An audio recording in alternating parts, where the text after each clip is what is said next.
જય જવાન જય કિસાન. કેમ છો દોસ્તો? મજામાં ને? દોસ્તો આજે આપણે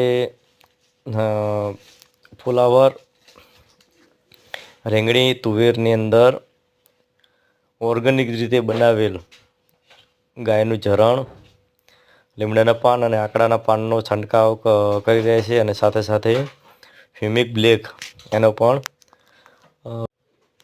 તો દોસ્તો હ્યુમિક બ્લેક એ છોડના વિકાસ માટે સારો રહે છે અને ગાયનું ઝરણ અને આકડાના પાન અને લીમડાના પાનનો જે ઓળો બનાવેલો છે એનાથી જે રીંગણીની અંદર જે સડો આવે છે, કોઈ પણ બીજી જીવજંતુઓમાં ખાસ કરીને એ કામ આવે છે, તો એના માટે આપણે છંટકાવ કરી રહ્યા છીએ. તો દોસ્તો આ રહ્યું આપણે ફુલાવર અને ટામેટી, ટામેટી અને ફુલાવરની અંદર સારા વિકાસ માટે પણ છંટકાવ કરી રહ્યા. તો દોસ્તો આ વિડીયો કેવો લાગ્યો? લાઈક, શેર અને સબસ્ક્રાઈબ